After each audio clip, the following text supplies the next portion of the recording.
एक और बड़ी खबर, रूसी शिप मैरिनेरा पर कब्जे से जुड़ी है बड़ी खबर। आपको बता दें, अमेरिका पहले से कर रहा था एक्शन की तैयारी। यूरोपीय देशों में अमेरिकी फाइटर जेट्स तैनात किए गए। ब्रिटेन में 12 C-5 मिलिट्री ट्रांसपोर्ट एयरक्राफ्ट मौजूद है। तो ब्रिटेन भी लगातार रूस के खिलाफ एक्शन में मदद कर रहा है अमेरिका की।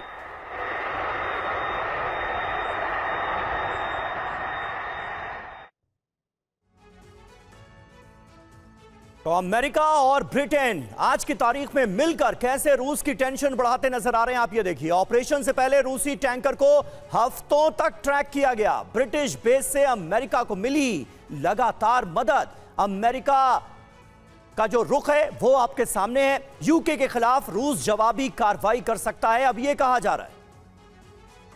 बिल्कुल, और रूस को काउंटर करने के लिए अमेरिकी सेना मौजूद है। अमेरिका के transport aircraft special forces deploy की गई। 12 से ज्यादा C-5 मिलिट्री एयरक्राफ्ट यूके में मौजूद हैं। संजय भारद्वाज सर, लेकिन सवाल तो यह है कि लगातार हम यह देख रहे हैं कि टेंशन तो बढ़ ही रही है। कुछ ऐसा नहीं हो रहा कि अमेरिका और रूस के बीच टेंशन किसी तरह से अब कम हो जाए। पहले हमने जरूर देखा जो हुआ, लेकिन अब नहीं हो रहा। आपको लगता है कि अगर कहीं से भी कोई चूक हुई तो फिर महायुद्ध को नहीं टाला जा सकता, जिसके आसार है? देखिए करुणा, आपने एक बात कही थी कि चिंगारी, बेसिकली आप ये देखिए कि सेकेंड वर्ल्ड वॉर हुआ वो लीग ऑफ नेशंस के फेलियर की वजह से हुआ। और आप ये बात मान के चलिए कि आज के दिन जो सबसे बड़ा क्राइसिस है वो यूएन का क्राइसिस है।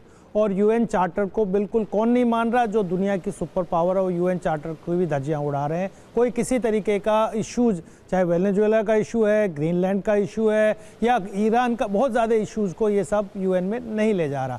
तो एक चेतावनी है। मैं ये कहता हूँ कि जो ट्रंप है वो एक तरीके से सेल्फ डिक्लेयर्ड मुफ्ती हो गए हैं। वो फतवा जारी कर रहे हैं कि अब आप ईरान पे सैंक्शंस हो गए, अब भारत का टैरिफ बढ़ा देंगे, अब रशिया पे सैंक्शंस हो गए, अब वेनेजुएला से सिर्फ हम ही तेल खरीदेंगे और आपको हमारी ही सामान लेना पड़ेगा। अब ग्रीनलैंड पे ये कहीं ना यूएस पार्लियामेंट में ले जा रहे, ना यूएन में ले जा रहे। और ये चेतावनी है दुनिया को थर्ड वर्ल्ड वॉर की तरफ धकेलने की। और ये बात मान के चलिए कि जिस तरीके से ये एक्सक्यूज़ कि भाई आपने लॉ अबाइडिंग कंट्री है लेकिन आप यूएन चार्टर को नहीं मान रहे हैं, आप डेमोक्रेसी की बात कर रहे हैं, आप कौन से डिसीजंस डेमोक्रेटिकली ले रहे हैं, बहुत बड़ा एक विषय है। और आप मान के चलिए कि अमेरिका को ये बात समझना चाहिए कि 1945 में अमेरिका के पास बम थे, आज रशिया के पास भी बम है, आज चीन के पास भी बम है। और ये सब रॉग स्टेट आज मिसाइल मैन है, ईरान है, ये कंट्रीज़ आज तैयार खड़े हुए हैं। अगर अमेरिका गलती करेगा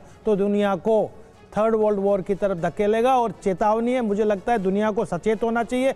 ग्रीनलैंड के इशू पे सारा यूरोप खड़ा हो रहा है, वेनेजुएला के इशू पे यूरोप खड़ा नहीं हो रहा, यूक्रेन के मामले में लामबंद हो रहा है। मतलब कहने का मतलब दुनिया में अनार्किक सिस्टम एक क्रिएट हो गया है। और एक तरीके से जो कंट्री है वो सेल्फ हेल्प एक मैकेनिज्म की तरफ बढ़ रहे हैं कि आप अपनी सुरक्षा कीजिए, सुरक्षा करेंगे तो बिल्कुल सही बात है। और वेनेजुएला पर जब आक्रमण हुआ, अमेरिका ने इतना बड़ा ऑपरेशन किया तो यही यूरोप शांत रहा। बारी ग्रीनलैंड की है, नेटो कंट्री की है, तो फिर कुल मिलाकर अमेरिका के खिलाफ माहौल बनाया जा रहा है और अमेरिका से नाराजगी का इजहार किया जा रहा है। आग जब तक अपने दरवाजे पर ना आ जाए, शांत बैठो। कुल मिलाकर यह नियम फॉलो होता दिख रहा है। अमेरिका के खिलाफ एक्शन की मांग। रूसी सांसद एलेक्सी जुरावलेव ने कहा, अमेरिका के खिलाफ मिलिट्री एक्शन जरूरी है।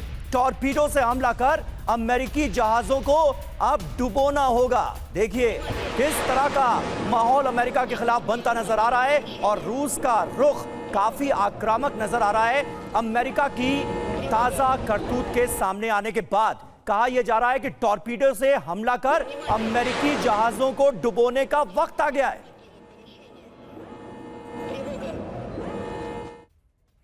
तो समंदर में अमेरिका वर्सेस रूस, पुतिन के पास अब क्या विकल्प है?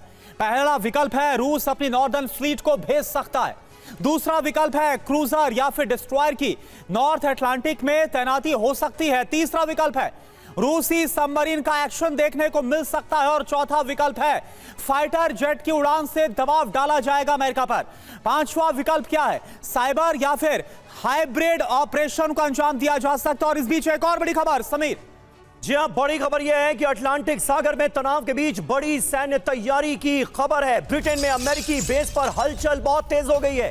CV-22B सैन्य विमान ने युद्धाभ्यास किया है। अमेरिकी सेना की 7वीं स्पेशल ऑपरेशन स्क्वाड्रन एक्टिव कर दी गई है। बहुत तेजी से डेवलपमेंट होते हुए हम देख रहे हैं। अब युद्ध में 7वीं स्क्वाड्रन को लगाया जा सकता है, इसके आसार बढ़ते जा रहे हैं।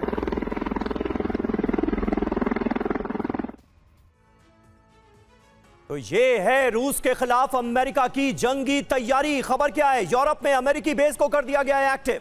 हवाई युद्धाभ्यास जारी है। ब्रिटेन के बेस में सबसे ज्यादा हलचल नजर आ रही है।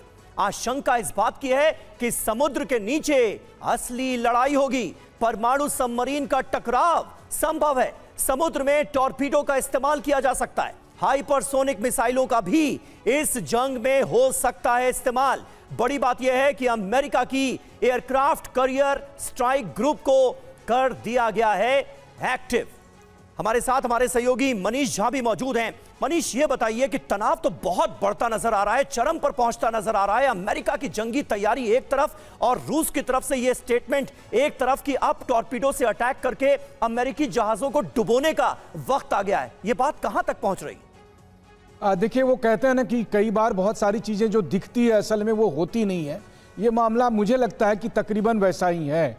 इस मामले में राजनीतिक बयानबाजी भले ही बहुत सारी हो रही है, लेकिन एक बात तो साफ है कि इस वक्त रूस और अमेरिका के बीच वेनेजुएला को लेकर जो अंडरस्टैंडिंग बनी हुई दिखती है जी। और उसी के तहत, क्योंकि देखिए एक टैंकर जो कि वेनेजुएला जा रहा था उस वक्त उस पर अमेरिकी सैनिकों ने बोर्ड होने की कोशिश की, उस समय नहीं दिया गया और फिर वो टैंकर वापस लौट गया और जब वो टैंकर आइसलैंड के करीब पहुंचता है तब वहां पर मिलिट्री ऑपरेशन होता है। कुल मिलाकर अमेरिका ये दिखाने की कोशिश कर रहा है कि देखो हम भी रूस के खिलाफ कुछ एक्शन ले रहे हैं। ये बहुत हद तक ग्रीनलैंड मामले में यूरोप में जो खलबली मची हुई है उसका एक डैमेज कंट्रोल करने की कोशिश कर रहा है कि देखो हम ये एक्शन ले रहे हैं, यूके भी हमारे साथ है, आप लोग घबराओ मत, ऐसा मत सोचो कि ग्रीनलैंड के मामले में हम एक्शन ले रहे हैं तो हम यूरोप को छोड़ देंगे। तो ये दरअसल ट्रंप का एक आई वॉश है जिसमें वो रूस के एक टैंकर पर कार्रवाई कर रहा है और यूरोप को भरोसे में लेने की कोशिश कर रहा, वरना मुझे लगता है कि ट्रंप और पुतिन दोनों मिले हुए हैं।